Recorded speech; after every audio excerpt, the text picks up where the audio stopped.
ರಾಜ್ಯದ ನೂತನ ಮುಖ್ಯಮಂತ್ರಿಯಾಗಿ ಬಸವರಾಜ ಬೊಮ್ಮಾಯಿ ಅಧಿಕಾರ ಸ್ವೀಕರಿಸಿದ ಹಿನ್ನೆಲೆಯಲ್ಲಿ ವಿಜಯಪುರ ಜಿಲ್ಲೆಯ ಕೊಲ್ದಾರ ಪಟ್ಟಣದಲ್ಲಿ ಬಿಜೆಪಿ ಕಾರ್ಯಕರ್ತರು ಪಟಾಕಿ ಸಿಡಿಸಿ ಸಂಭ್ರಮಿಸಿದರು. ವಿಜಯಪುರ ಜಿಲ್ಲೆಯ ಕೊಲ್ದಾರ ಪಟ್ಟಣದಲ್ಲಿ ಮಾಜಿ ಸಚಿವ ಎಸ್ಕೆ ಬೆಳ್ಳುಬ್ಬಿ ನೇತೃತ್ವದಲ್ಲಿ ಪಟಾಕಿ ಸಿಡಿಸಿ ಪರಸ್ಪರ ಸಿಹಿ ಹಂಚುವ ಮೂಲಕ ವಿಜಯೋತ್ಸವ ಆಚರಿಸಿದರು. ಈ ಸಂದರ್ಭದಲ್ಲಿ ಮಾಜಿ ಸಚಿವ ಎಸ್ಕೆ ಬೆಳ್ಳುಬ್ಬಿ ಮಾತನಾಡಿ, ರಾಜ್ಯದ ಮುಖ್ಯಮಂತ್ರಿಯಾಗಿ ಬೊಮ್ಮಾಯಿ ಅವರಿಂದ ರಾಜ್ಯದಲ್ಲಿ ಅಭಿವೃದ್ಧಿ ಕಾರ್ಯಗಳು ನಡೆಯಲಿದೆ. ಬಿಜೆಪಿ ವರಿಷ್ಠರು ಅವರ ಮೇಲೆ ಭರವಸೆ ಇಟ್ಟು ಅತ್ಯಂತ ಜವಾಬ್ದಾರಿಯುತ ಹುದ್ದೆ ನೀಡಿದ್ದಾರೆ. ಅವರು ಕೂಡ ಅತ್ಯಂತ ಯಶಸ್ವಿಯಾಗಿ ನಿಭಾಯಿಸುತ್ತಾರೆ ಎಂದು ಹೇಳಿದರು.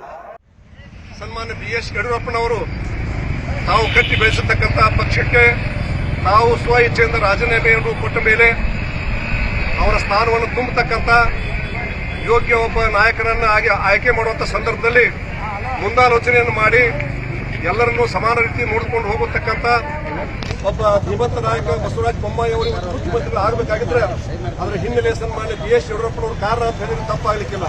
ಆ ಶ್ರೇಯಸ್ಸು ಯಡಿಯೂರಪ್ಪನವರೇ ಸಲ್ತದೆ ಅಂತ ಹೇಳಿ ತಪ್ಪಾಗಲಿಕ್ಕಿಲ್ಲ. ಅವರು ಸ್ವ ಇಚ್ಛೆಯಿಂದ ರಾಜೀನಾಮೆ ಕೊಟ್ಟಿರ್ತಕ್ಕಂಥದ್ದು ಕೂಡ ಒಂದು ಹೆಗ್ಗಳಿಕೆ. ಅದು ಇನ್ನೊಬ್ಬ ರಾಜಕಾರಣಿಗೆ ಒಂದು ದಾರಿದೀಪ ಅಂತ ಹೇಳಿ ತಪ್ಪಾಗಲಿಕ್ಕಿಲ್ಲ.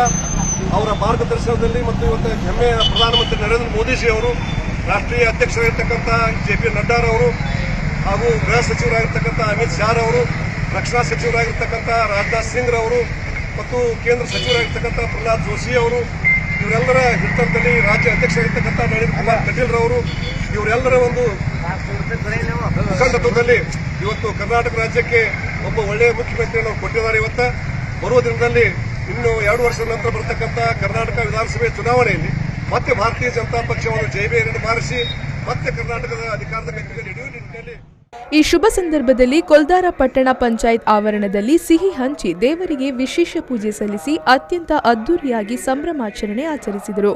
ಈ ವೇಳೆ ಬಿಜೆಪಿಯ ಕಾರ್ಯಕರ್ತರು, ಅಭಿಮಾನಿಗಳು, ಪದಾಧಿಕಾರಿಗಳು, ಅಲ್ಪಸಂಖ್ಯಾತ ಮುಖಂಡರು, ವ್ಯಾಪಾರಸ್ಥರು, ಸಂಘ ಸಂಸ್ಥೆಯವರು ಪಾಲ್ಗೊಂಡು ಸಂತಸವನ್ನ ಹಂಚಿಕೊಂಡರು.